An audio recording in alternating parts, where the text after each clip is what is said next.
My name is Abiante, like you know, sir. I'll ask you a few questions before I maybe... please, don't be angry with me, or if the question looks stupid, just tell me it's a very stupid question, you cannot answer me. Did you write WAEC, sir?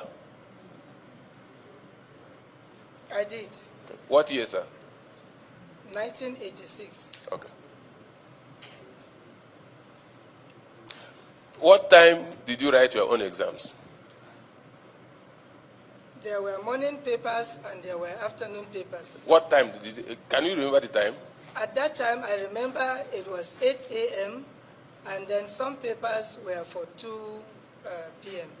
And you ended what time? Some of them go as late as 5 p.m. Good. So you didn't need to use candle or torchlight to write your own exams? It's a yes or no question. For me as a person, no. During your time, you didn't use torchlight to write? Yes, for me as a person, no. From what happened with the English papers, what was the average closing time for those who wrote the exams in a village like my own village? Because it's obvious, what time did they write the exams? Mr. Chairman, sir. No, what time did they write the exams? The average. Because I have on record what they sent to me, so I will also let you know, sir. From the information reaching me, yes, sir. Some places ended at around 9 p.m. Around? 9 p.m. 9 p.m. Okay. And some others ended when? That is the one before me, sir. Okay. Are you aware that some places they wrote the exams till about 11:30?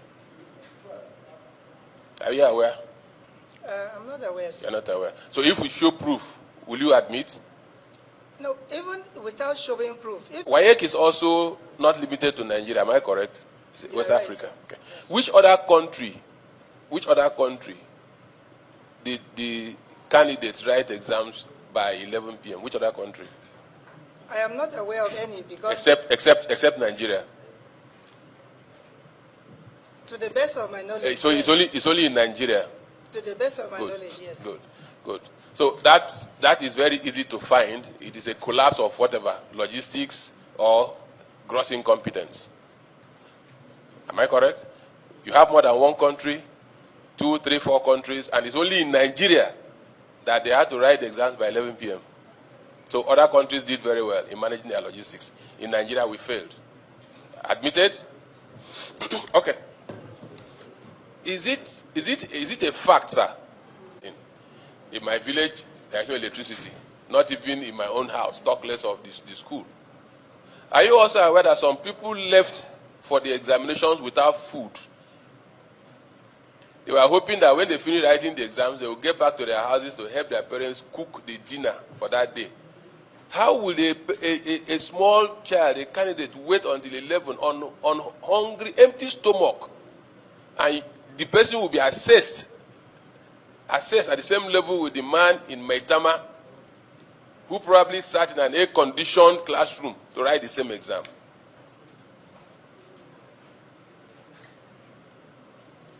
Have we been fair to each other? So, what aspect of logistics failed? That's what we have come to. What logistics failed? You suspected that the exams were compromised. You had to make a way out. 3 days before that date. So what aspect of logistics failed? You didn't know that the papers would get to Taraba. You didn't know that they would get to, Jalingo. What part of it failed? So that we know how to address it in future. That's why we have called you, sir. All right. Thank you, Mr. Chairman, sir. The students were never denied access to food or to any form of attending to conveniences. Like I said, just like when an exam is... So I'm going to stop you again. They were not denied access to food, but you just told us. Maybe I'm not hearing right. You just told us anytime it happens, the candidate, that's what you mean? Did you give them food? We do not give them food. No, yes or no? Did you give them food? We do not give them food. Good. So if somebody has to walk 3 kilometers to go and eat, and It's known that you must walk before you go and eat. How did you suffer the child? I said you didn't deny them access to food. Did you take statistics of the schools in the rural areas to know how many of them are boarding schools, how many of them are day schools? You didn't. Information reaching me, sir, is that the schools Gave them food. But let me state here that our processes take care of situations like this, because we have instances when there are natural disasters, when the exam is going on. Now, what the examiner is told to do, and once we know those centers, we give it to the examiners, and when they mark, they make such observations known to us, and that factor, that point, is considered in the overall grading. So, like I have said, there are many. So, what you are telling us now is, sorry, sir, to observe that, and it is maybe you make it up, you dash them marks. That's what you are trying to say. No. Sorry.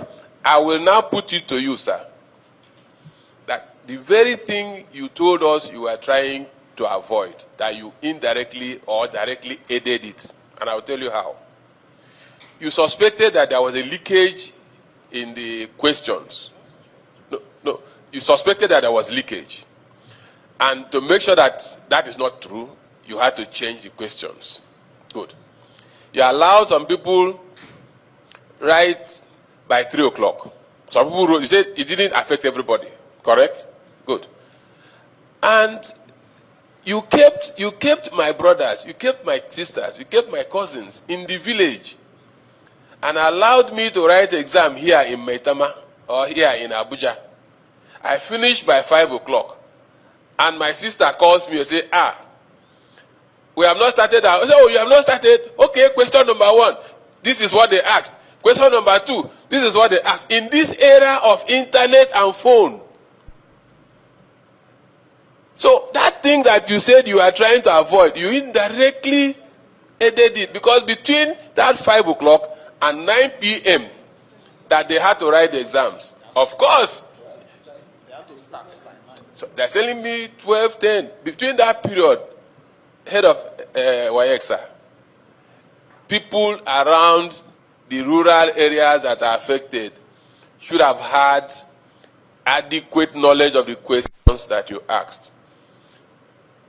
Madam, it's like you wanted to answer. No, you are shaking your head. No. She wanted to answer. Let the head of WAEC who is willing to answer, please, sir. Please. It is renewed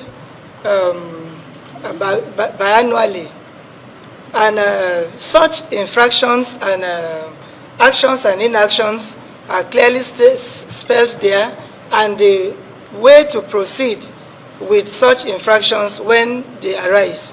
Now, concerning the procedure, we have a well-articulated procedure in dealing with compromise if they arise. That document, for the sake and the purpose of allowing us to keep our procedures so that people will not abuse it, we have a document that is detailed and robust. If it is the pleasure of the committee, I can discuss that with the chairman, because we do not want that procedure to go public. Chairman, the registrar is saying to this committee. Okay, go ahead. Nationally, it was a credible exam. Oh, nationally. Yes. In Jalingo, in Rivers, in Benin. So everyone written under that condition was a credible exam. You see, that's why I said national. There are pockets of places that had challenges. Okay, those pockets of places, were those exams credible? Yes or no? Substandard. You are redefining my question. I prefer to use the word credible. DPT examinations in 2026. I would want to appeal that everything should be taken into perspective before you claim capacity. The capacity that you tend to have is like my brother now asking you to go and deliver a parcel in brass. You're a very good driver. You have a very good car. But there's no bridge that will help you get to brass. You cannot tell us you have that capacity. Your capacity will end at the waterside because you cannot get to brass. CBT, no sir. You would have advocated for a national seminar, summit, or conference, whatever, on education so that we are sure where we are. You don't have the statistics of secondary schools where you can have this computer-based test. There are entire local government areas without a CBT test, writing jam. None. There are local government areas like that, and you want to do CBT exam. I am appealing to you, do not claim capacity where the infrastructure is not there.